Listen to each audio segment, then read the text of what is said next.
Welcome to the Carnivore Cast, a podcast focused on the carnivore diet and lifestyle, with practical advice from successful carnivores, citizen scientists, and top researchers. I'm your host, Scott Myslinski, and I'm here to speak with experts and experienced carnivores to get answers to your biggest and meatiest questions while helping you live your best life as a carnivore. This episode is sponsored by Ava Jane's Kitchen Colima Sea Salt.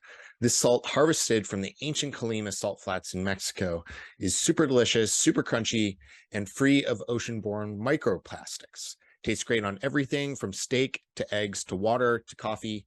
I personally use it in all my meals and between meals for a bit of a pick-me-up. Just go like this. Very good. And with every purchase, you'll be supporting the show and the Solineros that work tirelessly to bring you this delicious salt. Check out carnivorecastsalt.com, all one word. That's Carnivore Cast Salt. Get your first bag of Colima sea salt absolutely free. Only pay for shipping. Dr. Natalie West is a clinical psychotherapist with over 16 years of experience. She specializes in self-image, conflict, and nutritional psychology for treating mental and physical root causes of health. Natalie's focus is on nutrition and its connection to mental health. Welcome to the show, Natalie. Hi, Scott. Thank you so much. Excited to be here. Yeah, likewise. And glad our mutual friend Casey was able to connect us. So I'd love to hear a little bit about your background and how you got into psychotherapy and how you found your focus. Yeah, thank you. So I originally had a 20-year corporate background to start with because I'm really old. So I kind of did that and I was very, sorry? You don't look it. Oh, thank you. I turned 50 this year. So wow. I'm that's the power of an animal-based way of eating. Oh, right? Yeah. So yeah, 20-year corporate history and really just fascinated with the mind. So I had my first child at 33 and then I was like, I don't want to go work for anybody anymore. And really just started the path down psychology. And then I ended up going to a seminar where I met a psychotherapist who also was a specialist in what was called back then psychonutrition, whereas now it's called nutritional psychiatry. And I sat there and I was just totally blown away by the fact that, you know, he had said to me that you cannot really do root cause by just talking to a starving brain. So for me, that just really started my path of understanding, really retraining away from the traditional psychology model, which is just literally, let's just come in and talk generally about the same things, but let's not talk about what's going on in your gut. So, you know, he ended up becoming a very good mentor of mine. So literally had to go back and really understand how the mind works, how the gut works, and also too, from a psychiatric nutritional point, you know, what we need to deplete out of the body from a human species point to actually function and thrive, not just to survive. So yeah, as you said, I've been doing that now for over 16 years.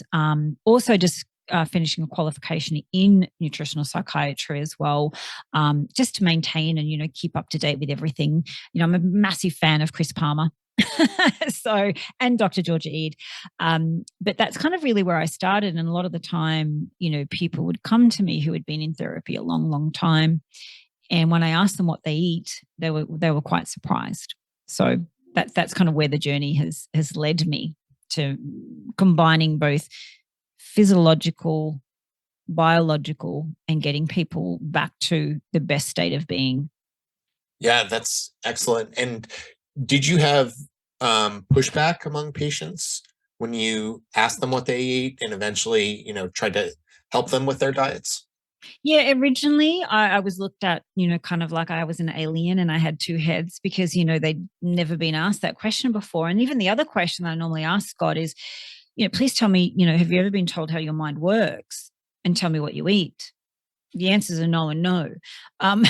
So a lot of the time, even back then, you know, I would say to people, you got to get rid of wheat, you got to get rid of gluten, you got to get rid of processed foods. Please don't eat cereal. Even back then, you know, that was kind of the protocol. So anyone that's ever wanting to look into the history of kind of psychiatric nutrition, it's through Abram Hoffer and Linus Pauling. You know, they're kind of pioneers in this. Look, I think the other thing, Scott, a lot of the time people were at a threshold where I've had enough. I've been told that I can't reverse this. I've got to live with this. So, a lot of the time there was great compliance because it doesn't take long for the body. Once you start feeding the gut the right fuel, then your thinking starts to change. Your body starts to shift. And the other thing I'll always say to people, you cannot think as far as how your body feels. So if your body is struggling and it's being fed rubbish, what do you think your thinking's going to be? This episode is brought to you by Nootopia and their CollaGenius to help energize your brain and body. Combines 4 mushrooms, lion's mane, chaga, cordyceps, and reishi, as well as collagen and Peruvian cocoa. It's an easy powder to mix with your water or add to a hot drink like coffee or tea. Nootopia offers a 365-day money-back guarantee that you'll like it, so there's no harm in trying. Go to www.nootopia, nootopia.com/carnivoregenius. That's Nootopia/carnivoregenius, and use carnivore10 during checkout to save 10% and support the show. Yeah, I've always been so fascinated, having a lot of people on this podcast, experts and researchers like yourself, as well as just a lot of stories. And I'm always the most amazed by the mental transformations, whether it's folks overcoming depression or chronic anxiety, all these different things, and somehow finding relief through carnivore or ketogenic style diets. And it's just amazing to me. It's like even more remarkable, not to downplay physical transformations, but it's even more unbelievable when it happens. Can you talk about kind of what some of the things that affect, some of the ways to explain how food affects our mental health and how there is that gut-brain relationship? Absolutely. And one of the biggest things, I think what we tend to miss, and, we've been massively programmed from a very, very young age to use food as a punishment through diet, right? So even when we use the word carnivore diet or ketogenic diet, I always tend to say to people, let's not use the word diet, because diet has an unconscious response to every single thing you've ever done in the past. And eventually you've got to come off it because they don't work. So again, it is the power of understanding even a word, what your mind does with that word and what it does in your body. So again, you've restricted yourself immediately because that's what diet is, right? But also too, at a society, we've learned to use food to lose weight, to do a certain thing, to be accepted through society. We've never actually understood the mechanisms of, hold on, humans are a species, as are a lion, right? We're the only species on the planet that are told what to eat and have to have a menu plan. And the menu plan generally is driven by the SAD diet, or the standard Australian or American diet, which is basically making people sicker and sicker and sicker. It's not by accident, because the thing is, at the end of the day, our guts need to be fueled. So to answer the question around the priority of health and how that works is we must look at what nutrition actually is. So when we even use the word real food, most people will think cereal is real food, right? It's not. Even fake meat is not real food. So we've got to go back to ancestral-based species eating. And that's the crux of it, really. And looking at what the body needs to actually fuel the neurotransmitters. So I'll always ask people, do you actually understand what your body needs to create serotonin, dopamine, GABA, all of these really important neurotransmitters? Everyone says no, because we're not taught that, right? So we use food to also, from a psychological point, as emotional entrapment. And we actually become very attached to food, not connected to food. So that's both a psychological issue and a craving biological issue and an addiction issue. So if you're constantly eating junk food, sugars, even fructose is still sugar, people. Yeah. Sugar is sugar is sugar, right? So from a mental health point, we must go back to the gut. Serotonin is made in your gut, and I'm pretty sure a lot of your audience would know that, given what you specialize in as well. We must eat protein, and especially red meat, because it does hold those really 9 powerful amino acids that we need to convert into the serotonin. So, for example, serotonin can't be made without tryptophan. Where do you find tryptophan? In animal products. It's not by accident. What have our bodies made of? Fat and protein. So again, it's the psychological attachment to what we have learnt, and also it's a tribal thing, Scott. So for example, when you move away from a SAD diet and you're going into either a keto way of eating or a carnivore way of eating, most people are programmed externally to care about what other people think.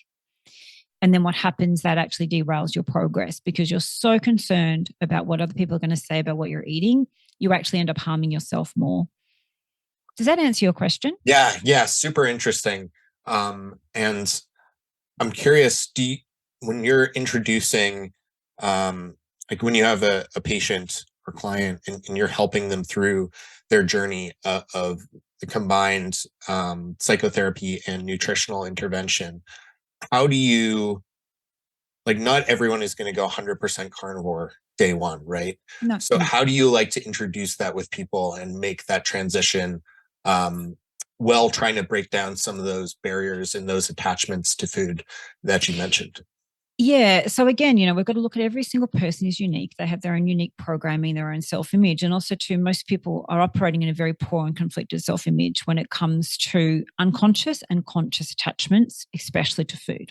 So what we've got to do is go, okay, so some people will come to me and they're like, no, I'm done. I need to go straight into a, zero carb carnivore way of eating. We do that. But we also assist in relation to giving them the tools and the strategies to understand how their mind works. So I'm very, very intricate for them to understand the intimacy of the connection of their mind and what power they have at the end of their fingertips, right? Of what they're choosing to do. So a lot of the time clients, I have a low carb and that works brilliantly for them. And then we can go straight into zero carb, into a full carnivore way of eating. So it really depends on their own process and where they're at and what they're really dealing with.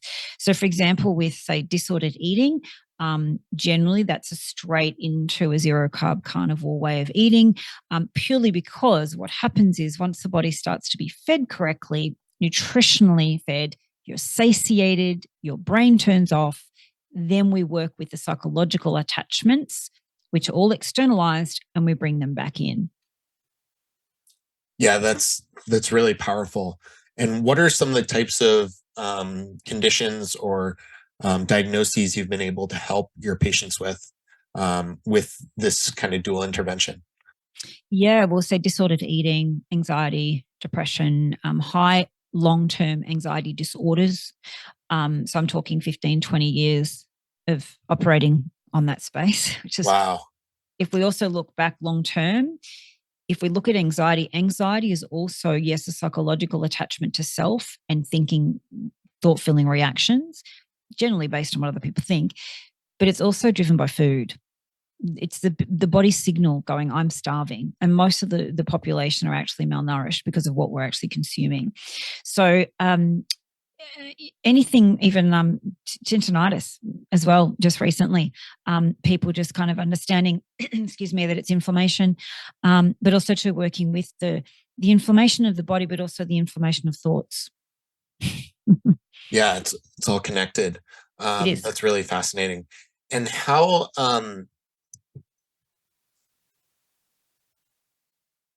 is this perceived? You're in Australia, right? Yeah. How is this perceived in Australia? How is have you had any colleagues who you've shared this with? Do you get a lot of pushback? What's it like there? Yeah, look, everyone is. I think that the carnivore and the nutritional psychiatry thing is still we're still pushing uphill, right? Because it's a lot of resistance. And the other thing too that I find quite bizarre is that, we look at the psychological model, which is like we take our head off and we put it over here and we talk just to that like a starving brain forever. But then we put our bodies over here. But then when we combine them, it just becomes such a bizarre thing that people don't think that that's actually going to be a holistic view. I've had a lot of pushback from, psychologists telling me that, that doesn't exist, that food doesn't help your anxiety or depression. You just have to manage it. But we know where that dogma comes from. And, I think it's a very, very disempowering state for humans to be in. You just need to actually look around the community. There is millions of people that are reversing their non-told depression or anxiety, coming off medication, type 2 bipolar, schizophrenia, being used with a ketogenic process. So what we've really got to do is go, you know what? It is what it is. I don't tend to argue. It works. Speak to my clients. They don't need a clinical trial with 5 peer-reviewed studies to confirm what they've done for themselves. I'm empowering people to go, you know what, here's a door. This is what's on the other side of the door. Let's understand you, give you the tools and the strategies to heal you. And people walk through the door. Yeah. That can be, results can be really powerful and undeniable. They are. And it's quite bizarre where I find, there is such a, that doesn't happen. And I'm like, well, yeah, it does. Sorry, I know it does. I know it's against your model. And, we know the model, and the model is again driven by dogma a lot of the time. So we've just got to really allow people to go, okay, I've got to unlearn a little bit of what I thought was true. Same with plants, right? Right. We don't eat plants. We don't have to eat plants. We're not going to die. Yeah. And have you found that you've been able to get patients off of or treat them with less medication with this approach? Yeah, especially anxiety medication, antidepressants, again, working in conjunction. So a lot of the doctors, well, I find with my clients, the doctors will say, well, you know what, here's your breakdown, here's your reduction scenario, you know what you need to do. Like I just have one client, type 2 bipolar and ADHD, started a carnivore way of eating, and she'd gone 5 days without having to take her medication. And she's like, I actually don't understand what's going on right now. She said, I feel amazing. She said, I don't feel manic, because her brain's been fed correctly, right? Yeah, that's incredible. That's so freeing. And I imagine you also get a lot of pushback to some of the common challenges of this way of eating, such as cholesterol and red meat's bad for the environment and all these things. How do you deal with some of that? Well, again, it's quite interesting you bring that up, because I actually just put up a new study around the shoddy science of, the red meat's going to kill you just recently on LinkedIn. It's had over 150,000 impressions, and it's got 300 comments right now. And oh my gosh. I actually should link it to you to have a look. It's insane. Please do. But again, we've got to go back to say, the Ansel Keys time with the same thing with, the Harvard scientists being paid off to say sugar is fine and saturated fat's going to kill you. So we know science is paid for, right? But again, the vilification of meat is something I come across a lot. And, that it's harming the climate. And I'm like, really? Cows have been around for a long time, and all of a sudden the methane's an issue, and the methane actually comes from the grass. Like, it's just a process. And anyone that doesn't know Sacred Cow or Kiss the Ground documentary, please jump on, watch them, because again, don't vilify red meat for what the alcohol and the sugar and the processed foods have done. So I'm constantly, talking about it in that sense. But again, who's ready to hear the information, Scott, will hear it. I'm not here to, obviously with belief structures, and they're unconscious a lot of the time, belief structures get ruffled and people go into cognitive dissonance when I say you can survive as a human without vegetables, right? And it's like, well, that's not really good for you. I'm like, well, I should be dead by now. It's been 3.5 years. So, but I don't tend to get reactive in it, Scott. I'm just like, okay, here's some evidence, here's some links, talk to some people, and then you make your own decision. Yeah, that's awesome. And another thing I've seen you talk about is self-image. Yes. Can you elaborate a little bit more on that and what that means to you and how you think about it? Yeah, self-image is literally the pinnacle of how we operate. So, our self-image is developed between the ages of 0 to 7 from anyone in authority to us as children. So if you think about your mind as a video, it's recording every single thing, whether or not it serves us or not, because we don't have the analytical ability to filter it out. So what happens is, if I get people to think about, rows and rows and rows of filing cabinets that are all open. And your mind and your ears and your body are absorbing everything through thought, feeling, reaction, okay, and energy. So all of those filing cabinets get filled up around the relationship with ourselves, which doesn't exist because most of the time it's always externalized through validation and approval. So your self-image is what you see generally. People kind of go, well, Instagram is self-image when you're looking at people and they're posting all these things about their body. It's one part of self-image, but that's not the part that actually runs your behavior. It's the unconscious self-image that's been developed on everybody else's thoughts, feelings, and reactions, opinions, one on themselves, which generally they're also poor and conflicted. And because that's also from their programming. And then secondly, that's what you run on. Your beliefs and values drive your behavior, especially around your relationship with yourself and food. Yeah, that's interesting. I feel like whole books have been written on that topic. And there's a lot to uncover there. Yeah, look, that's the other element where I guess I'm kind of differ in most of that kind of psychology and psychotherapy element. It's teaching people what their unconscious self-image looks like and what's driving their behavior. And 90% of human beings are 90% unconscious in their autopilot programs. So they're all defaulted programs that aren't ours. And again, our bodies also don't know where we are until we give it a signal to take it to where it needs to be. Yeah. So what I mean by that, our minds will always operate in the past because that's the filing cabinets and the programs that we've been given. Most people, when they go through the future thinking, all they can see is their past because that's what your mind does. It stays with familiarity. It loves it, right? Even if it's not helping you. So the minute that you understand, hold on, if I'm looking at my future and I'm actually out of the present moment, you're actually out of consciousness. You're actually already unconscious in your existing past default programs. So it's a matter of actually getting conscious, both biological and psychological. And what I have found over the amount of years I've been doing this, food is the key to raise that vibrational energy and shift to be able to get the mind, and it's much easier to then work in the psychological model. Wow, that's really interesting. Yeah. Huh. And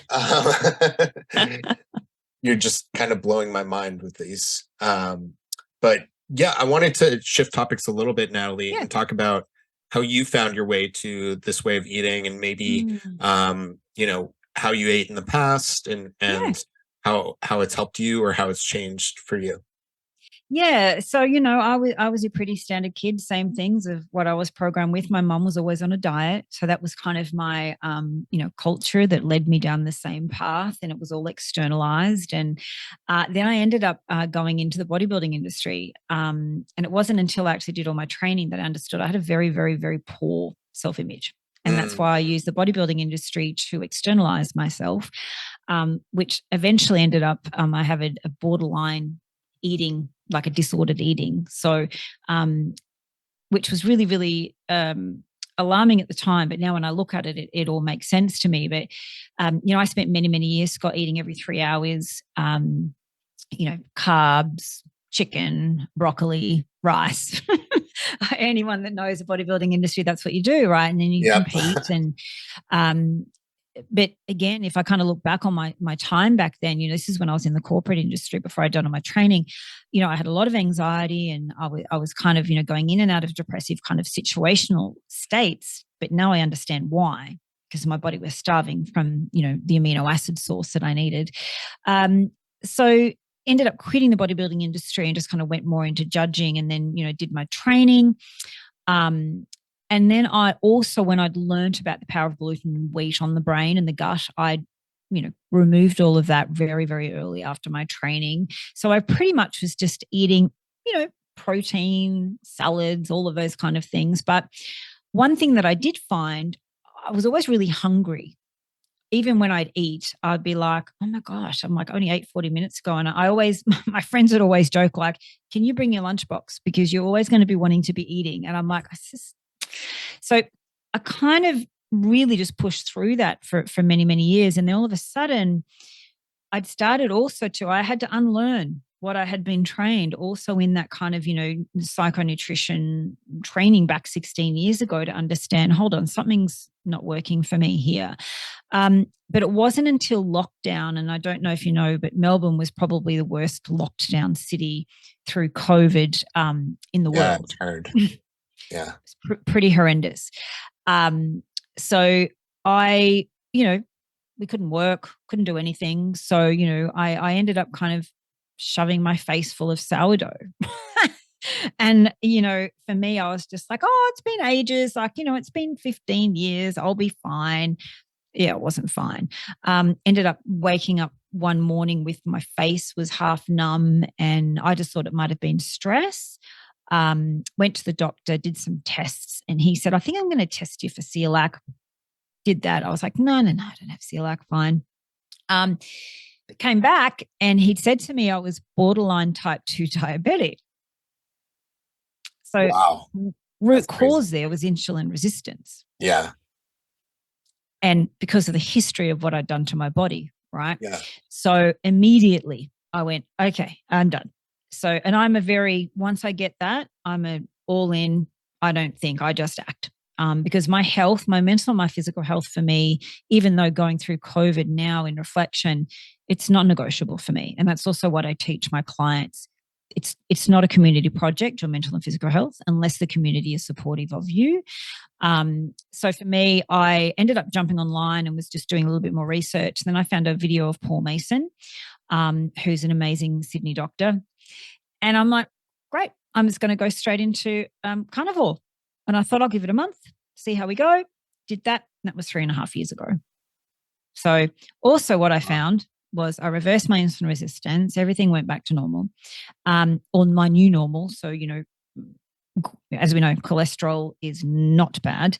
And then my asthma went and my hay fever went. I had really bad hay fever as well, to the point where I would be on, histamines every day.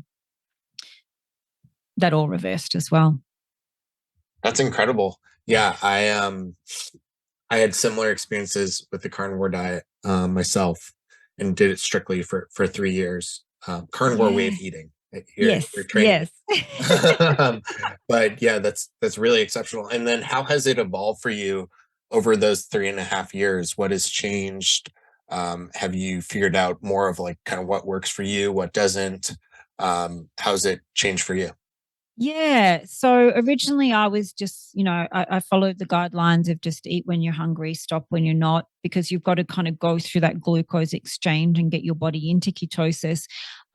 So I just did that. And then within a 2-week period, it was like, my brain had just been like 1,000 light bulbs going off. And I'm like, this feels amazing. Calm, sleep. And then I just did OMAD for a little while. So I did a little bit of, fasting. And then all of a sudden I was like, no, okay, I'm not meant to fast now, because my body was giving me the signals that was enough. So I range now, Scott, 2 meals a day. So I'll get up, I'll have my electrolytes. So I wait for an hour because I understand the cortisol response when we wake up in the morning. Try to get outside. It's been a bit crappy here at the moment at the rain, but if I can get outside for an hour into the sun, I'll have electrolytes within that hour. So I drink LMNT, which I love. And then I'll eat. If I'm hungry, I won't. I'll wait. So my normal meals is fatty steak. Don't touch chicken anymore. I think that's just because I call it a weak bird. It's not interesting to eat. Don't like it. Like the skin, but chicken doesn't do it for me anymore. And I think that's just my background in bodybuilding. And I'm just pretty much meat and fat, salt, lamb, bacon every now and again. But yeah, I'm zero carb. So I've been zero carb for that whole over 3 years. And from where I am now, both mentally and physically, and even composition wise, is just the best I've ever been.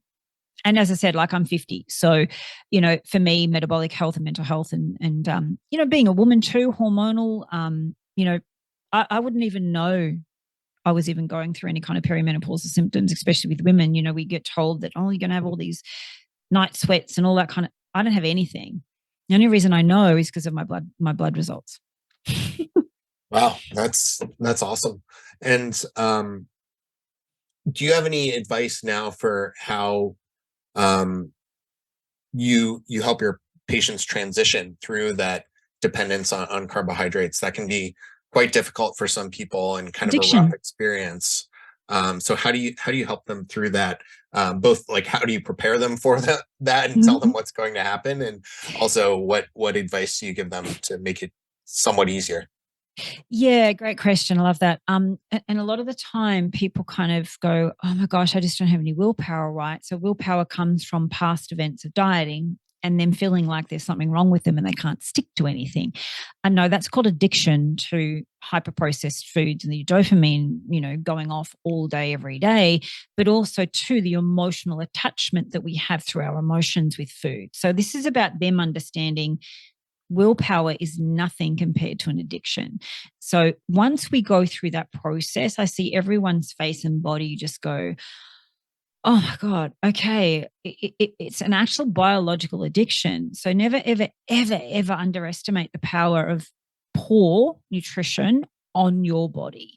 It's extremely powerful. So once we get them to understand the sugar and the processed foods you're eating in the morning is setting your insulin up. It's hitting your dopamine. So as soon as it hits your taste buds, your dopamine's going off, right? Because it tastes good. Your insulin goes up, then it's going to have to come down at some point. So you run this full roller coaster of addiction of glucose, well, exogenous glucose and carbohydrates externally, right? So once you paint the picture, because the mind works in pictures, once you understand and the mind goes, oh, that's what's happening. How do I get my body out of an addiction process?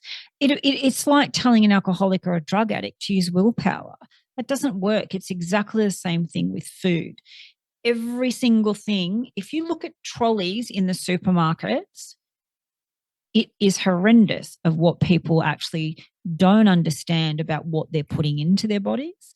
So I always say too, if you treat your body like a garbage tip, it will respond accordingly. So again, it's about you being in control and understanding this is an addiction. This is a dopamine reaction. You're killing your serotonin production. Give people the information. Like most people don't know this. So once you open that door and they're like, okay, so how do I get rid of this craving response? So I'll say to people, okay, is it a physiological craving in your head? Because what happens is the minute you think about a biscuit, your body's going to react with the memory associated with the biscuit. The biscuit could be at the supermarket. You could be at home. You think about it, your body reacts, you want it. Then what happens is we build a neural pathway where we develop the strength of that outcome. So the outcome in that emotion is the biscuit. What we need to do is understand, hold on, why am I even wanting a biscuit? What's going on with me right now? Have I not slept? And again, if you don't sleep properly, your cortisol is going to go up and you're going to want to crave sugars and carbohydrates. It's that simple. So again, don't use light when you go to bed. Like, it's really bad for you. But it's getting people to understand, and also to the addiction of dopamine with phones, screens, laptops, iPads. We are firing that all day, but we're also firing it with food. So we have to calm down that response, both emotionally, go through the emotion and create a new outcome instead of using the food as the outcome. Now, what I will help people through is to understand if you have a glucose craving, carb craving, and emotional craving, I have 3 stages, which I call 3 fat adaptation stages. All I want you to do is eat meat and fat and butter. Like, put butter in the fridge, slice it off like cheese, and eat it. What that does, it then calms down the signal and your body becomes satiated. So when you eat zero nutritional based foods, there's no satiation in that. You'll just constantly be hungry. Yeah, I think that's excellent advice and a really great explanation for people. And it helps that you're able to spend more time with folks to walk them through that. Because a lot of times in today's, TikTok, Instagram age, there isn't time to give some of that nuanced explanation of what's going to be happening to their body and what they'll be experiencing. Correct. Yeah. And it also allows you to be really empowered. Like I have people that will say to me, oh, I jumped off the bandwagon, or I did this. And I'm like, no. That's past language pattern of dieting mentality. You didn't jump off anything. You chose. That's what you chose. Get the body's feedback. So again, when we're suffering in inflammation and, dysfunction of metabolic health, our feedback signals, we have no idea what's going on. So once we start to get the body back into a primal state, and it's really, and you'll understand this, Scott, like when you try to explain to people what it feels like, it's really difficult to quantify into words what happens. Definitely. Especially, I find the hardest thing to explain is like that you don't want other foods eventually. Correct. At least I've experienced that, and a lot of people say that, and they're like, "Oh, don't you have a craving for this? Don't you have a craving for that? Don't you want more variety? Blah blah blah." And it's like, no, I actually just want more meat. And I find that's the hardest thing to explain to people. Yeah, and I get that too. And you know what it is, and I want people to really to understand the power of once you start feeding your body in a species appropriate way, everything else from the human culture of food, and and I also say. I wrote a post recently about moderation is bullshit. So it doesn't exist. Let's just be honest. Species appropriate way of eating is not moderation, because you cannot have a moderate amount of disease, moderate amount of type 2 diabetes, moderate amount of depression. If you're addicted, you need to eliminate it. And the more that you eliminate, the more that you give your body the power to actually do what it's designed to do. Because most people actually operate on an existence of, oh, this is the best I'll feel for the rest of my life. Oh, this is my age. I think I've got more energy than my 16-year-old, right? But again, it's understanding the nutritional state and the power of it. Look, you know what? I have clients that have, been on it 6 months and a year, and they go out and they may have, say sweet potato, for example, but I'll get feedback from them pretty quickly where they'll go, oh yeah, I don't want that. That tasted disgusting. Yeah. It's amazing how well your body gives you feedback once you're more in tune with it. Once you like turn down the noise of having all these different foods and being in this chronically inflamed state, it's a lot easier to pick up on those signals.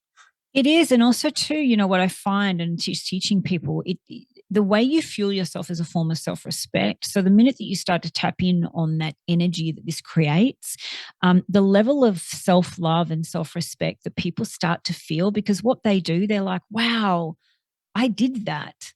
I did this. I committed and I loved myself and I nurtured myself, which again, we have to learn to do because everything is always externalized. So it's the same thing when people say, well, what am I going to do when I go out? I'm like, what do you mean? Just eat steak. Like just eat what you want. But remember, what you choose to do for your mental health, it's not anybody else's business. If someone's like, oh, eat a piece of cake, it's not going to kill you. That's their stuff. That's not yours. It's a matter of going, no, thank you so much, but I actually don't need that. Yeah, it's your responsibility. You have ownership over it. It's really empowering, like you say. Yeah. Natalie, this has been fantastic. Really you. Great to meet you. Really appreciate you taking the time. I feel like I have so much more I can learn from you. And like I said before this, I was listening to some of your past interviews. I'm going to continue to check those out. Thank you so much. Yeah. Where can folks find you? And I'll, of course, have links to everything in the show notes as well. Yeah, brilliant. So Facebook, Instagram, it's Natalie E West, and my website is nataliewest.com. I do have a Let's Start Now tab, which basically allows people 30 minutes with me as an introduction to just kind of check in and see what's going on for them and what's resonated with them with what we've spoken about, which is no charge. It's 30 minutes for free. Just jump on, let's chat, see where you're at. And we go from there. Perfect. Well, I would highly recommend folks check that out. And thanks again for your time today, Natalie. It's been great. Thank you so much. Pleasure. If you enjoy the show, please consider supporting the Carnivore Cast on Patreon. By becoming a patron, You'll help us reach more people and continue to create content on Carnivore. There are also exclusive perks available, such as private Q&As, consultations with me, and more.